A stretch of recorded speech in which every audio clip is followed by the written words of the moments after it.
Dans cette vidéo, on va voir comment palisser une vigne contre un mur qui est fait de parpaing. Alors la solution marchera aussi sur d'autres types de murs avec du béton ou des briques pleines. Mais moi je vous présenterai spécifiquement le matériel qu'il faut pour des murs creux comme des parpaings. Et je vous expliquerai rapidement comment faire pour des murs pleins. C'est plutôt plus facile. Alors le but c'est de palisser cette vigne là. C'est une vigne Isabelle, une variété Isabelle, et le but donc c'est de faire monter le tronc jusqu'ici, de faire partir une branche principale ici sur la droite. Je pense que je vais me contenter d'une branche ici, je ne vais pas en mettre plusieurs. Et je fais partir une autre branche principale là. Et en arrivant ici, je vais la subdiviser encore. Et je vais mettre plusieurs lignes. Donc le but pour faire ça, ça sera de mettre des pitons dans le mur qui sont suffisamment solides. Donc il n'y a pas beaucoup de poids, mais il faut quand même que ce soit relativement solide et durable. Donc de mettre des pitons, 2 sur chaque ligne, et ensuite de tendre un fil, un câble pour soutenir la vigne. Voilà. Alors pour commencer, on va présenter le matériel qui sera nécessaire pour ce projet. La première chose qui sera vraiment utile, nécessaire, c'est une perceuse à impact, à percussion, pour forer dans le béton. Et pour cette perceuse, on va avoir besoin d'un foret aussi du bon diamètre. Donc un foret à béton. Vu qu'on va forer du parpaing creux, je pense qu'un seul fera l'affaire, même si on fait beaucoup de trous. Si vous forez du béton plein, il faudra peut-être prévoir un peu plus de foret au cas où celui-là s'abîme trop vite. Donc pour le diamètre du foret, moi j'ai pris un 12 mm parce que c'est ce qui correspond à cette pièce-là. Donc cette pièce-là, c'est la petite corbeille, je sais pas comment ça s'appelle exactement, c'est un autre nom. C'est un tamis pour scellement matériaux creux. Donc je vous montrerai après en pratique comment ça s'utilise, mais ça se met dans le trou après avoir foré. Donc il faut que ça ait le même diamètre à peu près que le foret. Et ensuite la pièce suivante qu'il nous faut, c'est une tige filetée qui est adaptée justement au diamètre intérieur de ce tamis. Là j'ai pris une tige filetée en inox de diamètre 6. Donc j'avais dit ça, c'est un tamis de diamètre 12, un foret de diamètre 12. À l'intérieur il y a une espèce de petit entonnoir là qui est parfaitement adapté au diamètre 6. Donc ce qui va se passer, c'est que une fois qu'on aura mis le scellement chimique dans le tamis, on va enfoncer la tige filetée. Donc elle va rentrer de 5 cm jusqu'au fond du tamis et on va faire en sorte de dépasser de 10 cm. Et la longueur de dépassement, c'est un peu à vous de voir en fait. Moi je veux que ma vigne soit à 10 cm du mur pour qu'il y ait un peu d'air qui puisse passer derrière. Mais je pense que c'est faisable à 5 cm, c'est faisable à 15 cm. Alors plus c'est long, plus ça va vous coûter cher parce que l'inox c'est pas donné. Et plus c'est long, plus ça risque d'être fragile s'il y a beaucoup de poids dessus. Je vous parlerai aussi des différents types de tamis parce que là c'est clairement une longueur qui va pénétrer qu'une seule paroi du parpaing. Et il y a des longueurs supplémentaires, des tamis plus longs qui peuvent passer sur les deux parois. Donc il y a une paroi centrale dans les parpaings et qui peut s'encastrer dans les deux, qui va beaucoup stabiliser le piton. Sauf que je pense que c'est pas nécessaire parce qu'on n'a pas un poids très important, donc j'ai préféré économiser en mettant il y aura besoin de moins de produits et il y aura besoin de percer moins profond, donc ça va nous faire gagner un peu de temps aussi. Donc la tige filetée, moi j'ai pris des longueurs d'1 mètre en diamètre 6 en inox pour que ce soit très durable, et je vais découper des tronçons d'à peu près 15 cm Je vous mettrai des liens dans la description de la vidéo sur on peut trouver en ligne des produits qui sont déjà pré-coupés à la bonne longueur. Donc vous éviterez l'étape de sciage qui peut peut-être prendre un peu de temps et qui nécessite un peu de matériel supplémentaire aussi. Pour la suite, donc, avant de mettre la tige filetée dans le mur, une fois qu'on aura inséré le tamis, il va vous falloir le produit de scellement chimique. Donc cheville chimique, multimatériaux, il y a plusieurs marques, on peut en trouver plein. Donc ici, j'espère que ça va pas être trop flou, mais on voit un peu comment ça fonctionne. Dans des matériaux pleins, ça s'enfonce. On met d'abord le scellement chimique dans le trou, ensuite on met directement la tige filetée en tournant au moment de l'enfoncer pour que le produit se mette bien dans les rainures. Sur un matériau creux comme nous on va l'utiliser, idéalement il faudrait percer 2 parois. Moi je vais en faire qu'une. Et ensuite on met le produit. On met d'abord le tamis, ensuite on met le produit dans le tamis, il va déborder un petit peu des trous du tamis et ça va le stabiliser à l'intérieur quand le produit de scellement chimique va sécher. Et avant que le produit ait le temps de sécher, on met tout de suite la tige en inox, la tige filetée. Et je crois que c'est l'affaire de quelques minutes, donc au moment de mettre le produit, il faut tout de suite avoir la tige filetée prête à être mise. On a quelques minutes pour le faire, après ça sèche très vite. Donc, je crois que quelque part sur le produit, ils disent en fonction de la température combien de temps on a pour manipuler la tige. Donc à moins 5 degrés on a 50 minutes, à 15 degrés on a plus que 8 minutes, à 25 degrés on a plus que 3 minutes. Donc ça c'est le temps de mise en place. Et ensuite il y a un temps de séchage, 20 minutes pour 25 degrés, 90 minutes pour moins 5 degrés de séchage avant que ce soit solide et qu'on puisse commencer à installer de la charge dessus. Donc voilà, qu'est-ce que je peux dire d'autre sur ça? Alors c'est un produit qui contient, enfin c'est une cartouche qui contient 2 produits, et au moment de les faire passer dans cette tête là, ça va les mélanger les 2 produits, et en sortie il y aura une réaction chimique qui va durcir rapidement le matériau, et c'est pour ça qu'on s'est vendu avec deux têtes, parce que si on le fait en 2 fois, qu'on n'a pas le temps de tout faire en une fois, la première tête sera plus réutilisable. Donc on a une deuxième chance.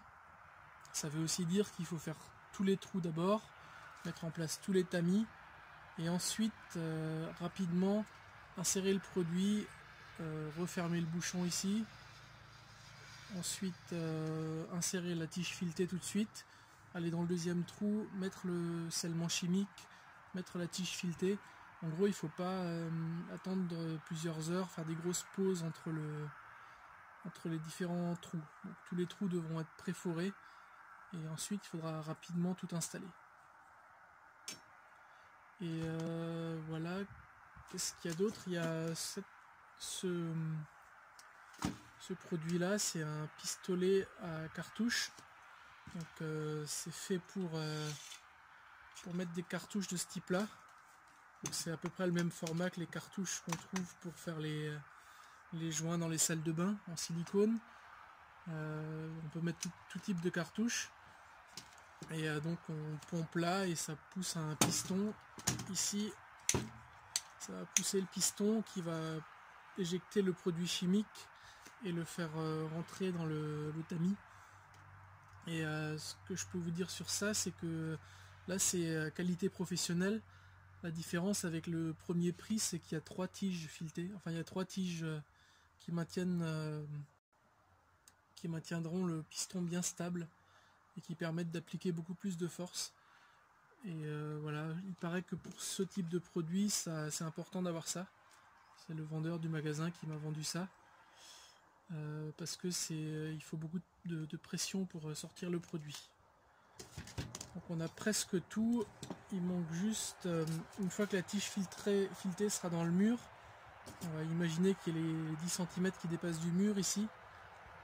On peut mettre juste 2 écrous et éventuellement 2 rondelles, et faire passer le câble qui servira de support à la vigne là-dedans et ensuite bien serrer pour fixer le câble.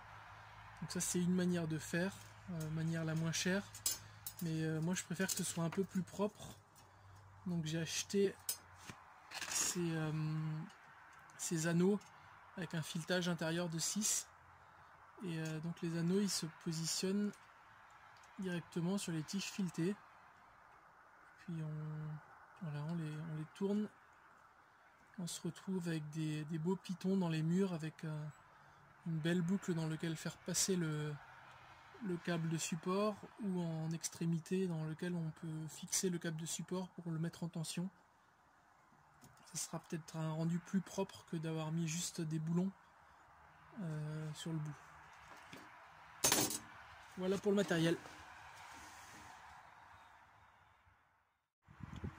Avec un bout de ficelle et un poids avec une clé à molette au bout, j'ai fabriqué un espèce de pendule pour indiquer la verticalité après avoir fait le premier trou. Et maintenant je vais pouvoir mesurer tous les 60 cm ou 1 mètre selon l'espacement que vous voulez l'endroit où je vais percer mes trous pour faire les débuts de câbles.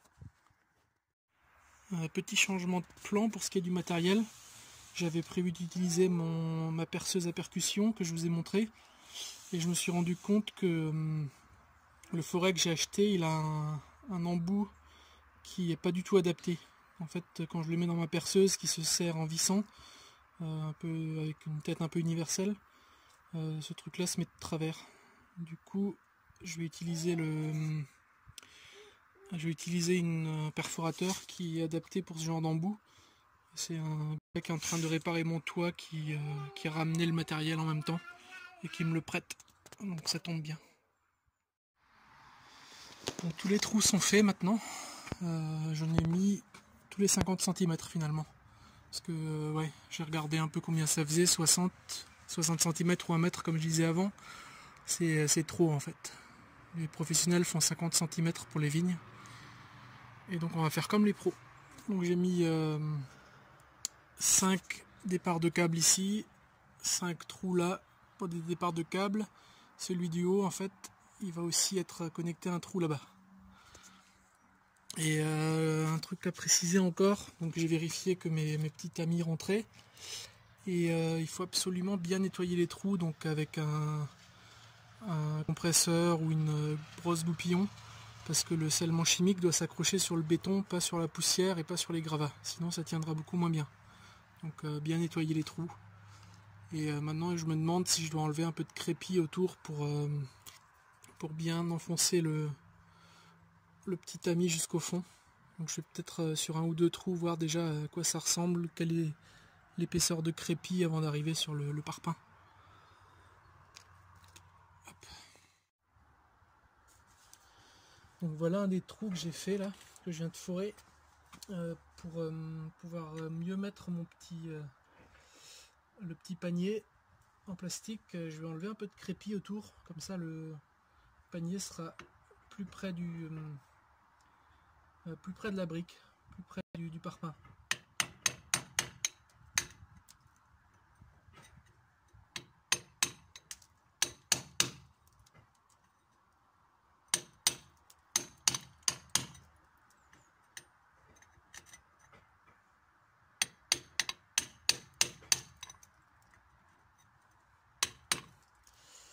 Voilà, puis à la fin ça va ressembler à ça. Je vais travailler encore un petit peu, mais il faut le faire relativement régulier pour que ce soit joli. Et honnêtement je sais pas si c'est obligatoire. Je pense que ça sera un peu plus solide si on arrive à rentrer le piton plus près du parpaing, donc moins dans le crépi. Et surtout le jour où on changera le crépi, il n'y aura pas un bout qui va dépasser de ça. Donc voilà, on sera mieux fixé dans le mur de toute façon.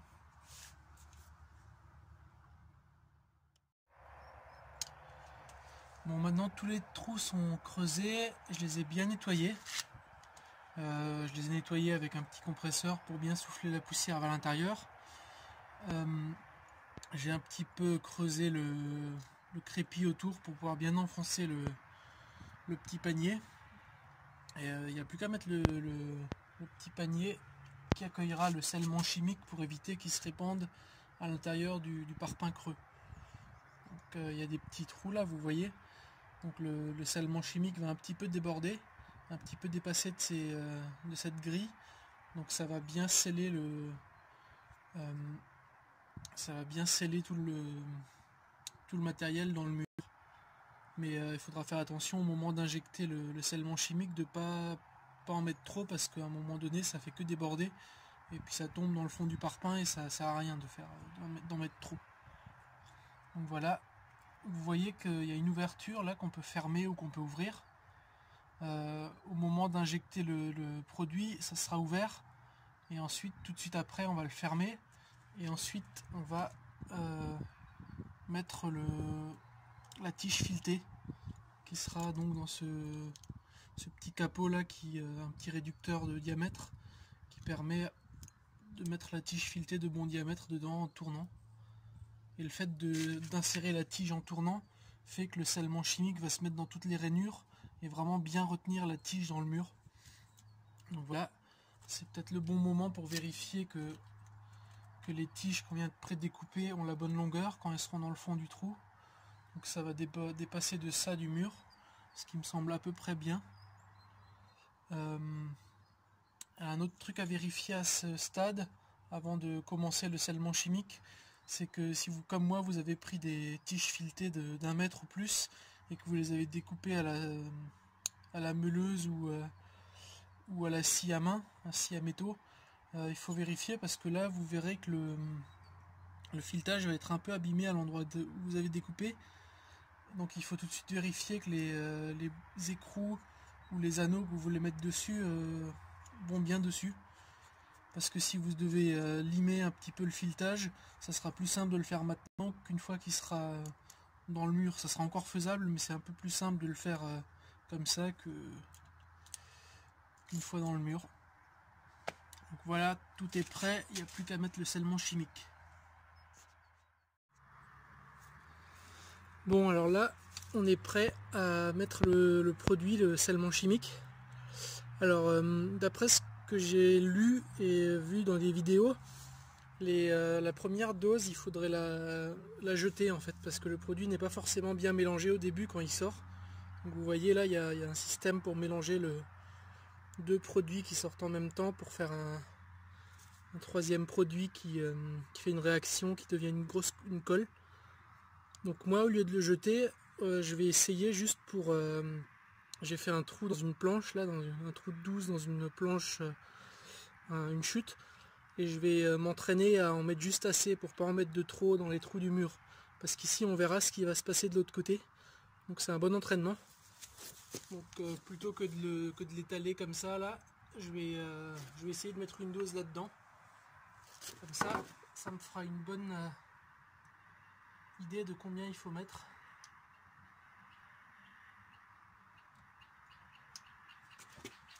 Donc là, j'ai mis une pression. Ça n'a pas vraiment dépassé du petit tamis, donc je vais en mettre un peu plus. Voilà, là ça commence à bien dépasser. Donc ça sera largement suffisant pour bien coller. Donc maintenant, avant que ça ait le temps de sécher, il faut rapidement que je me mette à l'action. Vous voyez, tout est prêt là, les tiges filetées sont toutes découpées. Tous les petits tamis, toutes les petites corbeilles sont dans le mur. Il n'y a plus qu'à... Donc on attaque le premier. On ouvre bien le petit tamis.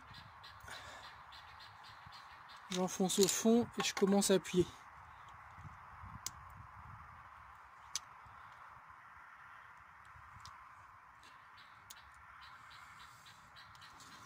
Donc là j'ai une grosse résistance et ça sort, ça pousse contre moi.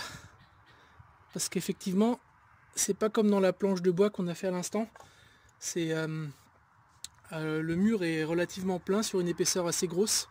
Donc il n'y a vraiment que dans le fond que ça peut sortir.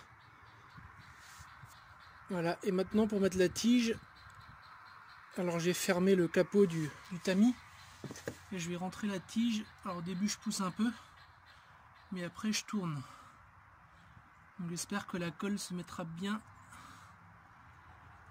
dans le filetage.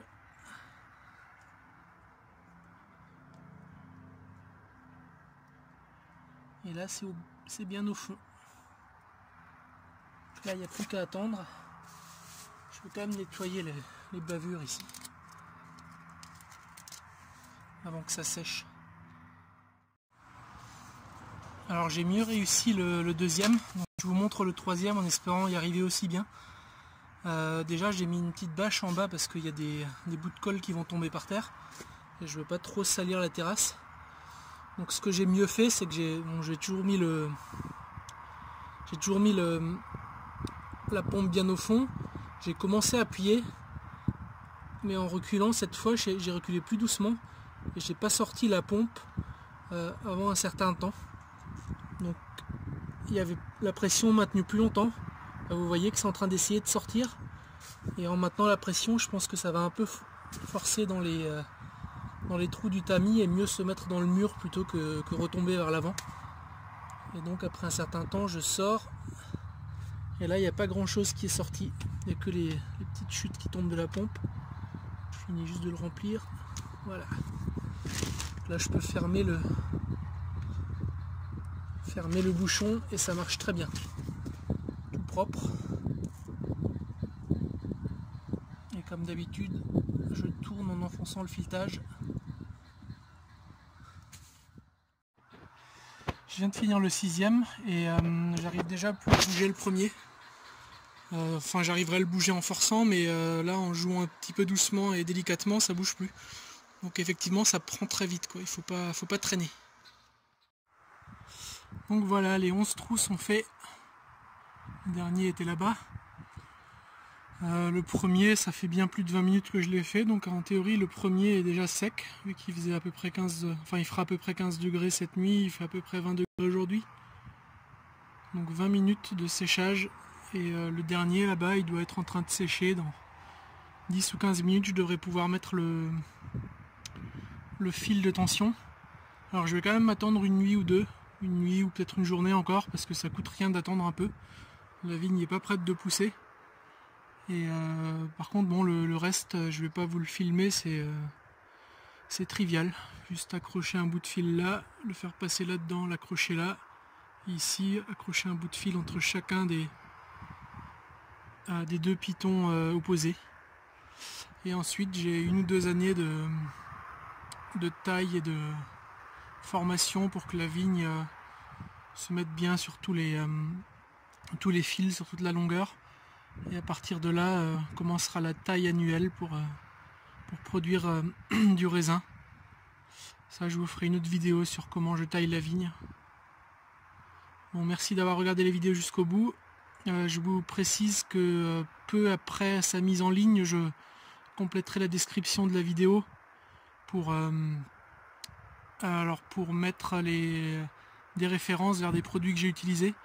Je mettrai des liens vers des produits sur Amazon. Je vous signale que si vous passez par ces liens pour acheter les produits ou pour acheter n'importe quoi d'autre, donc vous pouvez cliquer sur un des liens, aller sur Amazon, ignorer le produit qui s'affiche et chercher ce que vous voulez. Le fait de passer par ce lien fait que je vais toucher une petite commission, et vous, ça vous coûtera pas plus cher. Donc si vous n'aimez pas Amazon, évidemment vous n'êtes pas obligé de le faire, ou si vous n'avez pas besoin des produits, vous n'êtes pas obligé de le faire non plus pour m'aider. Mais si vous de toute façon vous avez quelque chose à acheter, ça me filerait un coup de main et ça me motiverait pour faire encore plus de tutoriels. Donc je vous laisse voir. Merci à tous, au revoir.